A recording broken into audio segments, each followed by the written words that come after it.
Dear student, Assalamu alaikum. I hope all of you are fine by the grace of Almighty Allah. Dear student, I am Muhammad Shahjahan, Assistant Professor, Department of Accounting, Milestone College, Uttara, Dhaka.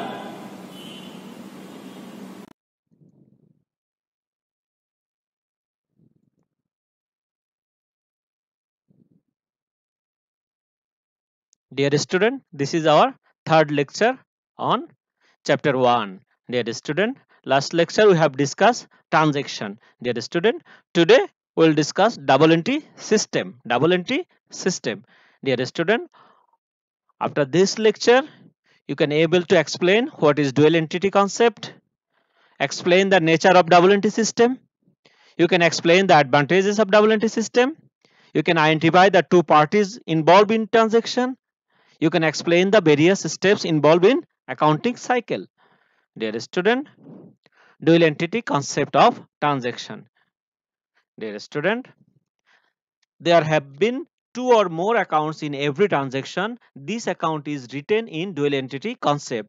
One is debit and other is credit. In this method, the same amount is written for both debit and credit.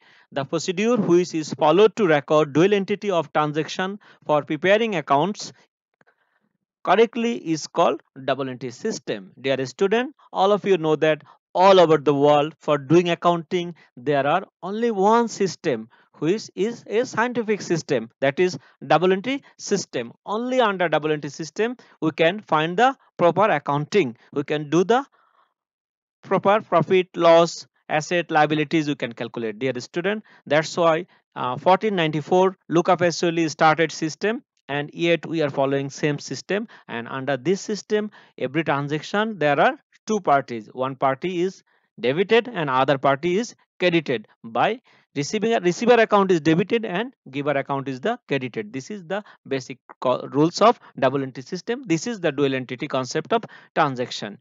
Dear student, now dual entity concept of transaction. The famous mathematician Luca Pacioli, just like I have discussed you, the famous mathematician Luca Pacioli described the perfect and proper recording system of financial event in 1494. Dear student, this is very important for you, MCQ.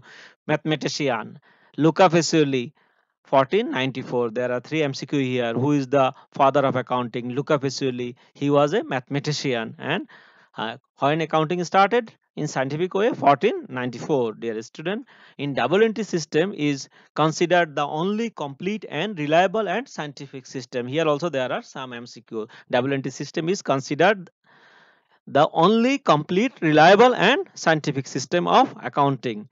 Dear student, now characteristics of double entry system. Characteristics of double entry system. Dual entity, all of you know that in every transaction there are two parties. One party will receive the benefit and the other party will give the benefit, and this is the dual entity. This is the dual entity. The next characteristics is debtor and creditor. That means these two parties, one party will be debited and another party will be credited. Receiver of the benefit will be debtor and giver of the benefit will be creditor. So this is the another characteristics of double entry system.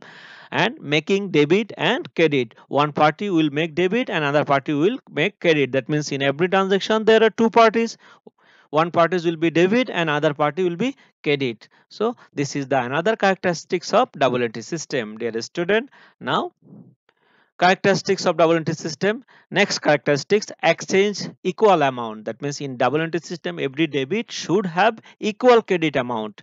Dear student, last one is comprehensive result. With the help of double entry system we can find the result. That means we can find the amount of profit, loss, asset, liabilities, financial condition, everything. All types of queries of the owner, manager or any other related parties can be disclosed by double entry system. That's why this system is the only scientific system all over the world. There are no other new system after 1494 by which we can disclose the of all questions of answer of related parties. Dear student, now advantages of double entry system. Dear student, double entry system has some advantages. That's why it is so much popular all over the world. Number one, complete account. Double entry system is a complete account. Complete account. That means with this double entry system we can get all types of answer, all types of queries of a stakeholder. Dear student, ascertain profit and loss. With the help of WNT system, we can find the profit or loss of the organization. We can verify the arithmetical accuracy of the organization. We can verify the arithmetical accuracy of the organization. We can ascertain financial position of the organization. We can find the fault and fraudery and means of to prevent the same. That means if there is any types of fault fraudery occurred, that can be that can be detected by WNT system. That's why this system is so much popular, dear student.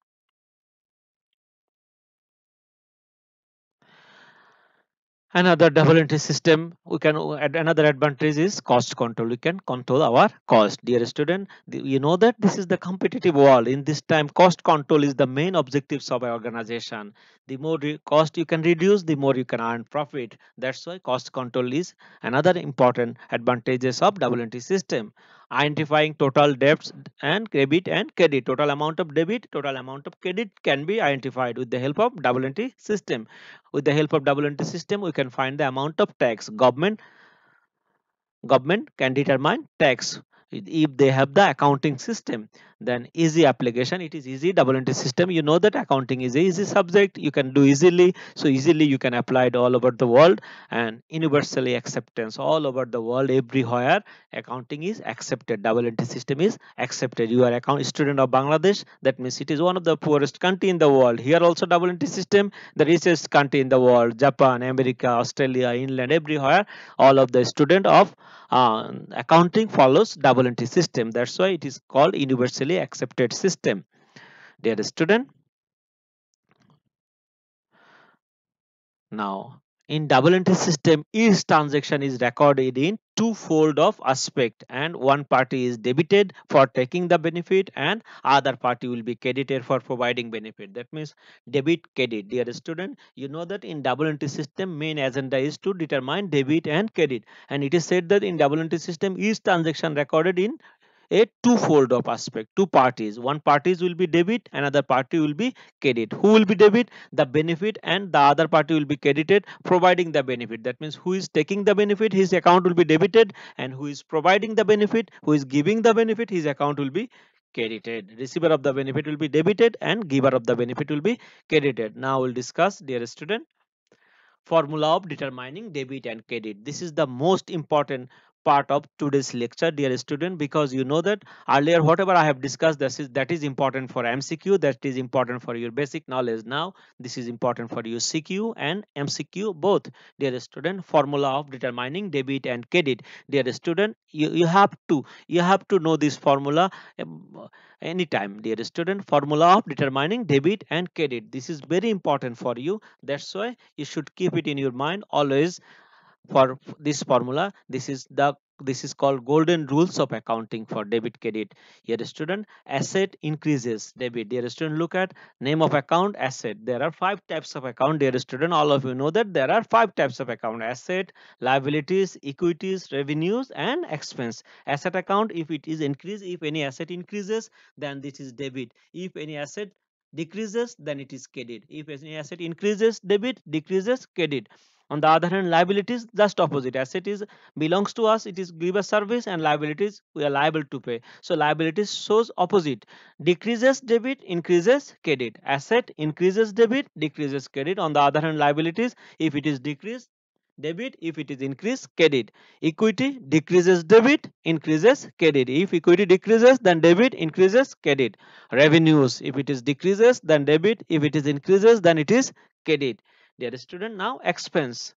Expense just opposite to the revenues. Revenue is expense, income.